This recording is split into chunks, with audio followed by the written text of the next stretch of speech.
बच्चों, मैं मनीषा भारती आपकी हिंदी अध्यापिका। आज का हमारे वीडियो का विषय है कारक। तो बच्चों, इस वीडियो के माध्यम से हम कारक की परिभाषा, कारक का क्या महत्व होता है तथा कारक के कितने भेद होते हैं, इसे अनेक उदाहरणों के माध्यम से जानेंगे। तो सबसे पहले कारक को समझते हैं कि कारक आखिर है क्या। बच्चों, किसी वाक्य में संज्ञा या सर्वनाम कई रूपों में आते हैं। तो आइए देखते हैं वे किन रूपों में आते हैं। एक वाक्य है, मंगल पांडे ने क्रांति की। इस वाक्य में संज्ञा है मंगल पांडे और संज्ञा क्या काम कर रहा है? क्रांति करने का। क्रांति की गई, मंगल पांडे के द्वारा क्रांति की गई, यानी क्रांति करने का कार्य कर रहा है मंगल पांडे। अर्थात यह जो संज्ञा शब्द है इस वाक्य में कर्ता के रूप में प्रयुक्त हुआ है, कर्ता के रूप में आया है। मोहन पुस्तक पढ़ता है। मोहन एक संज्ञा शब्द है, पुस्तक भी एक संज्ञा शब्द है। पढ़ना क्रिया है, पढ़ता है। इस वाक्य में दो संज्ञा शब्द हैं। एक संज्ञा शब्द है मोहन और दूसरा है पुस्तक। इस वाक्य में मोहन पढ़ने का काम करता है, पढ़ता है। क्रिया किसके द्वारा की जा रही है? मोहन के द्वारा। अर्थात मोहन इस वाक्य का कर्ता है। लेकिन पुस्तक भी संज्ञा है, पर वह कर्ता के रूप में नहीं बल्कि कर्म के रूप में आया है। पढ़ने का फल किस पर पड़ रहा है? पुस्तक पर। तो पुस्तक किस रूप में प्रयोग हुआ है? पुस्तक को पढ़ता है, पुस्तक कर्म के रूप में। तो आपने देखा कि दो संज्ञा शब्द है लेकिन दोनों अलग अलग रूप में प्रयोग किए गए हैं। तीसरा है, पिताजी बच्चों के लिए फल लाए। इसमें पिताजी संज्ञा शब्द है, बच्चा संज्ञा शब्द है, फल संज्ञा शब्द है। अब देखिए पिताजी क्या है? फल लाया, यानी लाने का काम पिताजी कर रहे हैं। तो पिताजी इस वाक्य में कर्ता कारक है। किसके लिए लाया? बच्चों के लिए। तो बच्चों के लिए, उद्देश्य क्या है? बच्चों के लिए। तो यह हो गया संप्रदान कारक, को के लिए। और फल, फल लाए, फल को लाए, यानी फल पर कर्म पड़ रहा, कर्म कारक। तो आपने देखा कि एक ही वाक्य में अलग अलग संज्ञा शब्द आए हैं लेकिन वह अलग अलग रूपों में आए, भिन्न भिन्न रूपों में आए हैं। अगला वाक्य है, राम ने सीता की रक्षा के लिए रावण को लंका में बाणों से मारा। एक अच्छा उदाहरण है जिसके द्वारा हम कई कारक को समझेंगे। इसमें देखिए बच्चों कि राम भी संज्ञा शब्द है, सीता भी संज्ञा है, रावण भी संज्ञा है, लंका भी संज्ञा है और बाण भी संज्ञा है। लेकिन कौन किस रूप में आया? सबसे पहले देखेंगे कि मारना क्या है? क्रिया। मारा ये है क्रिया। तो किसने मारा? राम ने, यानी राम के द्वारा कार्य किया जा रहा है, मारने का काम। तो राम हो गया कर्ता कारक। किसकी रक्षा के लिए? उद्देश्य क्या है? सीता की रक्षा। तो सीता की रक्षा उद्देश्य है, तो ये हो गया संप्रदान कारक।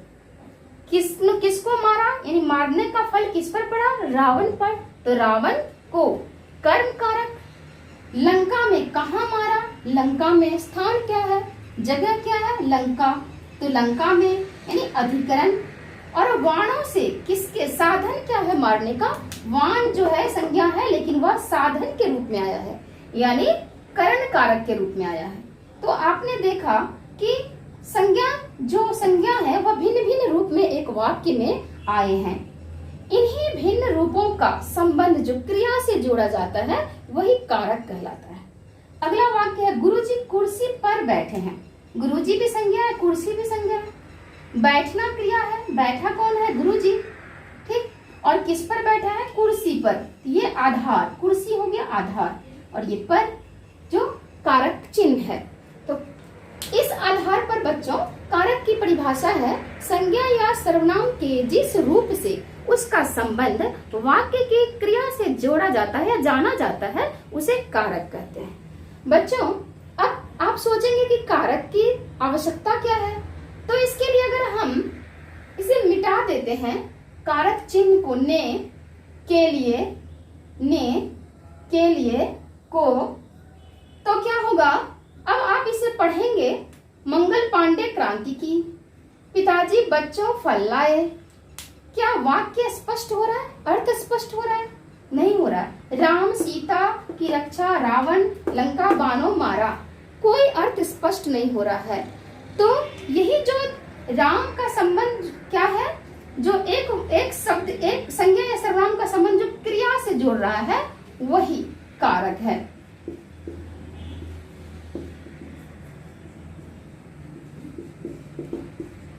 ठीक है बच्चों, तो पिताजी बच्चों के लिए। अब क्या होता है कि कोई भी संज्ञा या सर्वनाम एक वाक्य में अधिकतम 8 रूपों में आ सकते हैं, और वे रूप हैं कर्ता, कर्म, करण, संप्रदान, अपादान, अधिकरण, संबंध और संबोधन। ये जो 8 रूप हैं उस रूप में आ सकता है। इस आधार पर कारक की परिभाषा आप जानेंगे और कारक के विभक्ति चिन्ह को जानेंगे। ये जो कारक के जो चिन्ह है ना, इसी को कारक विभक्ति या परसर्ग कहते हैं। कारक विभक्ति या परसर्ग कहते हैं।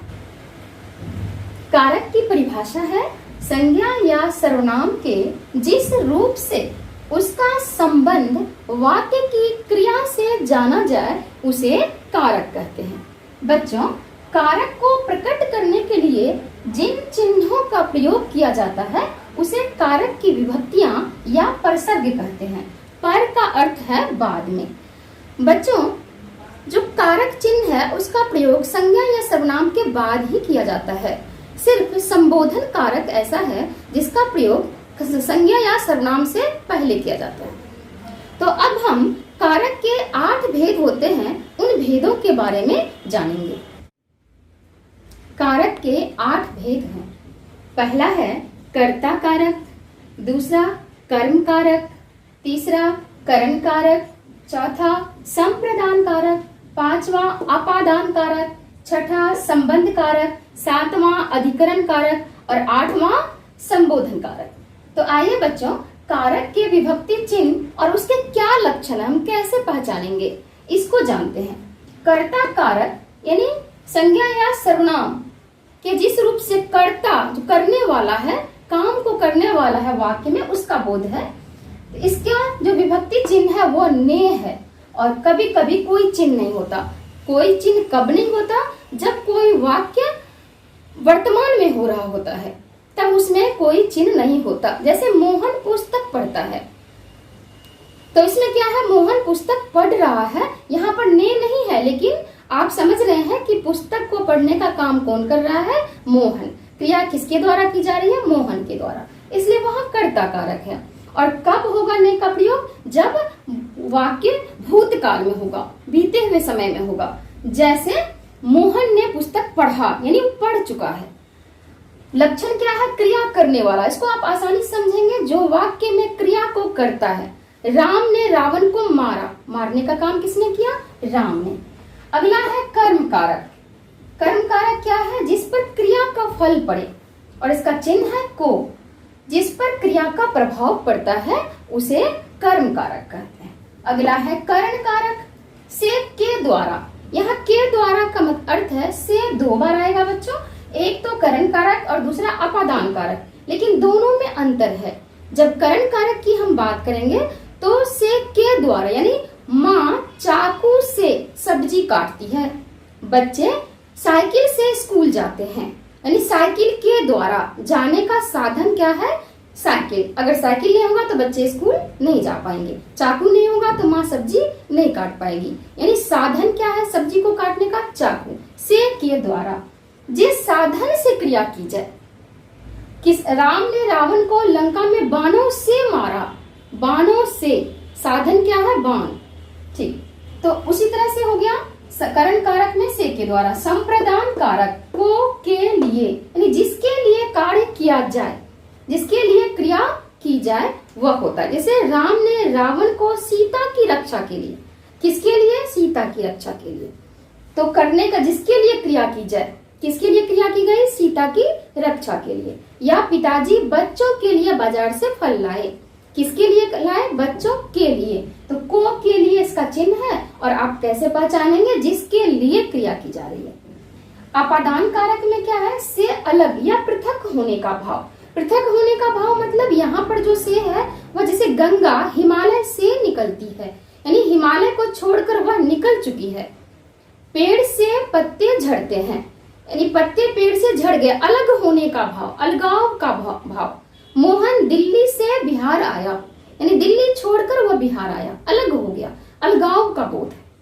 तो वहां हो जाएगा से के द्वारा, जहां अलग होने का भाव हो। संबंध कारक में क्या है, का के की रा रे री। अब इसमें क्या होता है, संज्ञा या सर्वनाम का दो संज्ञाओं के बीच जो संबंध है उसे बतलाता है। क्या, का के की, मेरा घर है, मेरा कंप्यूटर है, का के की। इसमें क्या हो जाएगा कि संबंध बताएगा, किसके साथ, संज्ञा या संज्ञा का संबंध।